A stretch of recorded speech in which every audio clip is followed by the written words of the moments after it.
자, 여러분 안녕하십니까? 이번 시간에는 우리가 주제 9 1차 방정식의 활용에 대한 얘기를 해보도록 하겠습니다. 자, 여러분들 1차 방정식의 활용이에요.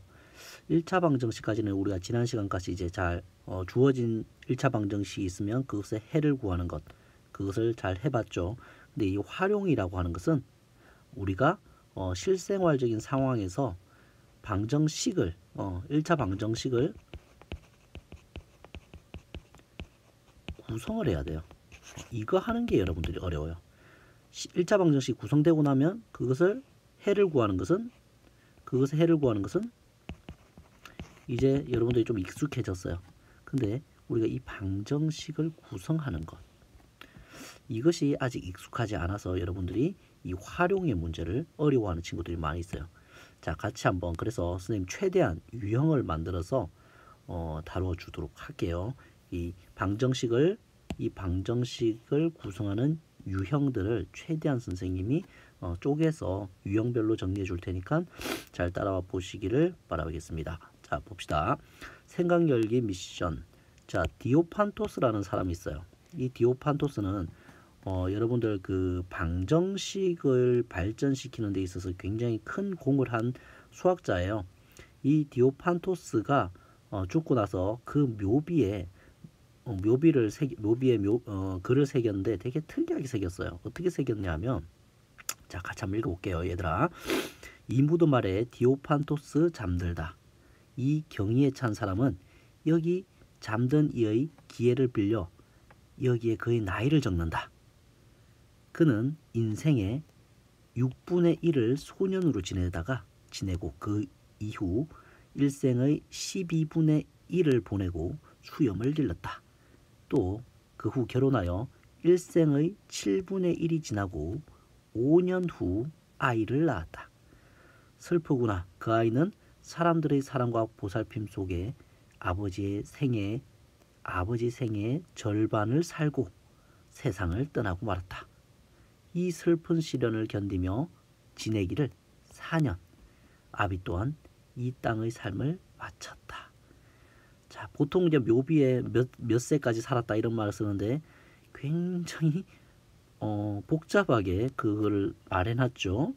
자, 이 비문에서 디오판토스는 몇 살까지 살았는지 알 수 있을까요? 자, 이런 거 구할 때 우리가 몇 살까지 살았을까 궁금해하는 거, 내가 구하고 싶은 것은 그 디오판토스가 나이가 몇 살까지 살고 죽었을까잖아요. 그럼 내가 구하고 싶은 것을 방정식의 해라고 둬야 될 거 아니에요. 그러니까 뭐라고 둬야 되겠어? 방정식의 해는 x값이니까 x라는 미지수로 둬야 되겠죠? 그리고 나서 식을 구성하는 거예요. 자, 전체 인생에 x년을 살았어요. x년. 좀 어감 이상하네. x사를 살았어요.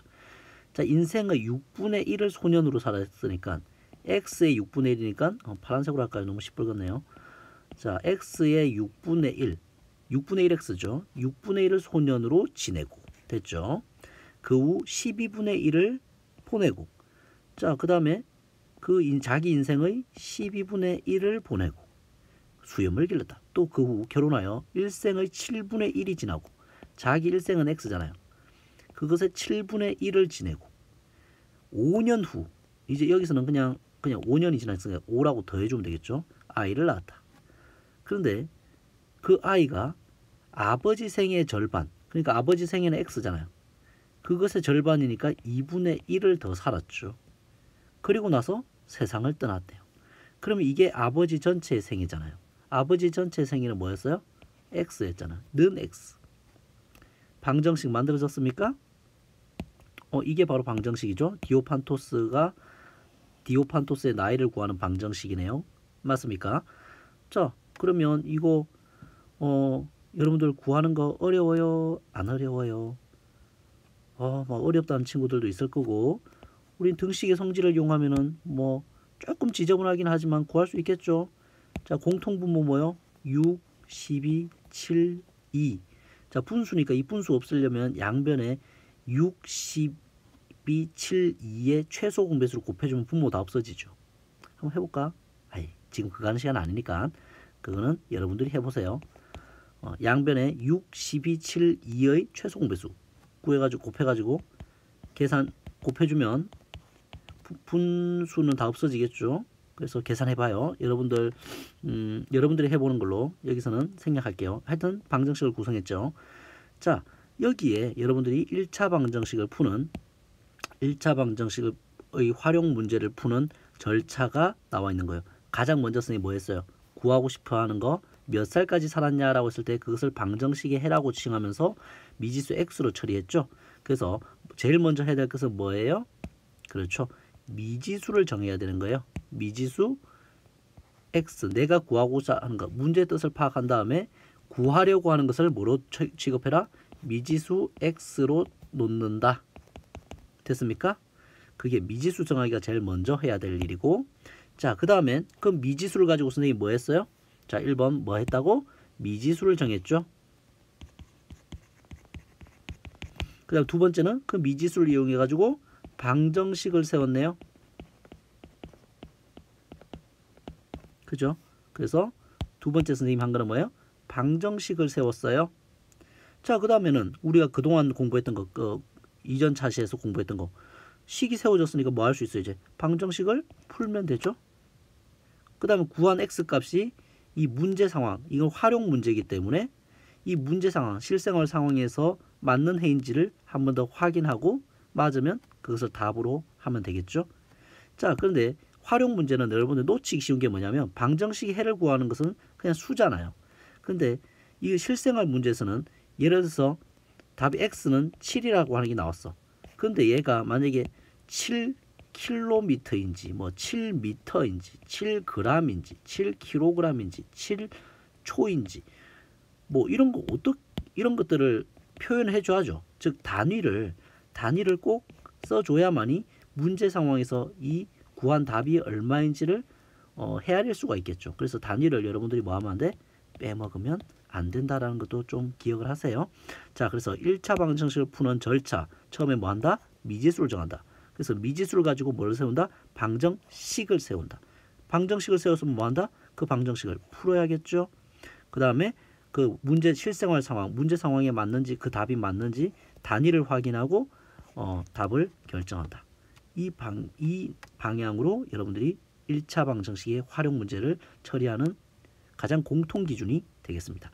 자, 그러면 우리가 선생님이 아까 얘기했지만 실생활 문제는 유형이 되게 다양할 수 있다고 했는데, 자, 선생님이 먼저 일단 큰 틀을 보여줄게요. 선생님이 첫 번째 유형 1에서는 수와 과부정 문제에 대한 유형을 다뤄주도록 하겠습니다. 1, 2번 문제를 통해서 뭐와 수와 과부정 문제. 그 다음 시간에는 2차 시로서 유형 2 연속하는 수의 개념과 자릿수 얘기를 해줄게요. 연속하는 수와 그 다음 자릿수에 대한 문제가 유형화되어 있어요. 그 다음에 3차 시에는 뭐냐면 나이, 도형, 정가, 원가, 이익에 대한 이야기. 나이에 대한 실생활 문제, 도형에 대한 문제, 그 다음에 원가, 정가, 이익에 대한 문제. 이런 것들을 유형화시켜 놓았어요. 그 다음에 4차 시에서는 유형 4로 시간, 속력거리, 시속거, 그죠? 그 다음에 일에 대한 이야기. 그래서 이 두 가지 유형을 선생님이 정리해 줄 거예요. 그러면 여러분들은 웬만한 실생활 문제는 이 9가지 유형 안에 다 들어와요. 그래서 이 유형이 잘 정리되고 나면 1차 방정식의 활용 문제를 굉장히 자신감 있게 풀 수 있을 거라고 선생님은 생각을 하니까 선생님하고 같이 따라가면서 이 유형들을 마스터해 가도록 합시다. 자, 그러면 수에 대한 이야기를 먼저 할게요.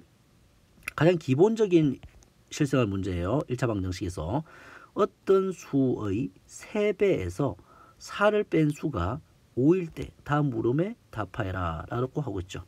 자, 어떤 수를 x로, 자, 우리가 구하고 싶은 것은 어떤 수예요. 그래서 우리가 배운 대로 어떤 수를 뭐라고 넣어야 돼? 미지수 x라고 놔야 되겠죠. 어떤 수를 미지수 x라고 놓고 식을 세워보자.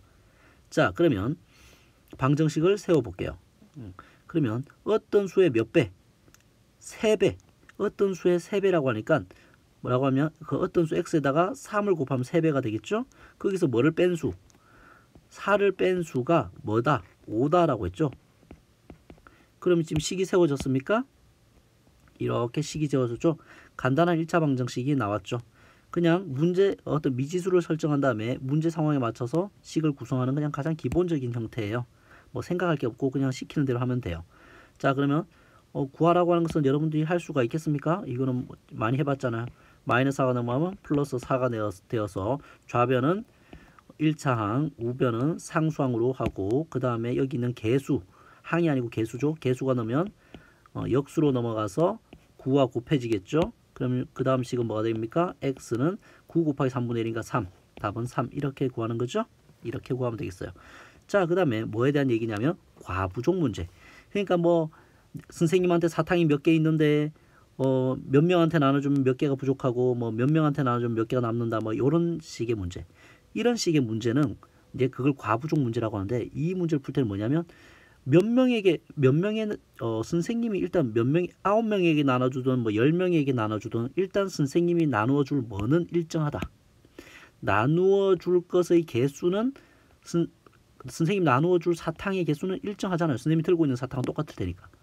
맞습니까?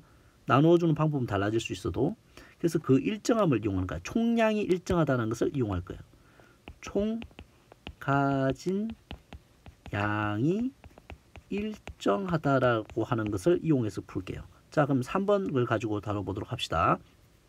학생들에게 사탕을 나눠주려고 하는데 한 학생에게 몇 개씩 나눠주면 5개씩 나누어주면 3개가 남고 6개씩 나누어주면 5개가 부족하대요. 자, 그러면 총량은 뭐하다고? 선생님이 가지고 있는 총량은 총량이야, 량이야. 선생님 한글을 잘 못해요. 총량은 일정하잖아. 그 총량, 선생님이 가지고 있는 뭐 사탕의 총량. 근데 몇 명에게 나눠주면 한 학생에게 5개씩 나눠주면 3개가 남다. 자, 이때 학생 수라고 했으니까 우리가 일단 제일 먼저 방정식을 구할 때는 학생 수는 이라고 물어봤으니까 내가 구하고 싶은 이것은 미지수 뭐로 처리해야 돼? x로 처리해야 되겠죠. 자, 그리고 x라고 처리해 놨어. 근데 몇 개씩 나눠준대? 한 아이당 5개씩 나눠주니까 5x가 들어가겠죠.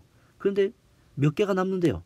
3개가 남는데 그러면 나눠주고도 3개가 남으니까 선생님이 가지고 있는 것은 5x 플러스 3이죠.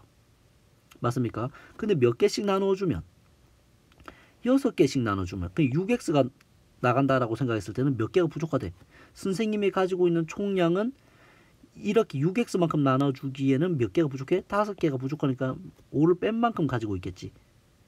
선생님이 가지고 있는 총량은 그 x라는 아이에게 5개씩 나눠주면 3개가 남고 x라는 학생들에게 6개씩 나눠주면 5개가 부족하다. 자, 이렇게 해서 뭐가 만들어졌어요? 방정식이 하나가 완성이 되었죠. 자, 그러면 문제를 풀 수 있겠죠. 뭐 1차항은 좌변, 상수항은 우변으로 정리하면은 마이너스 6x로 넘어갈 거고 마이너스 3으로 넘어갈 거니까 마이너스 x는 마이너스 8 이렇게 되겠죠. 양변에 마이너스를 곱해주면 마이너스 날라가고 따라서 x는 8 이렇게 해서 과부족 문제를 하나 풀어봤어요. 자, 그래서 선생님이 가지고 있는 총량은 일정하다고 생각하고 미지수를 설정한 다음에 식을 구성하는 그런 형태예요. 이 두 가지 형태를 공부하고 이번 시간에 끝내도록 하죠. 다음 시간에 또 새로운 유형을 다뤄보도록 합시다. 수고하셨습니다.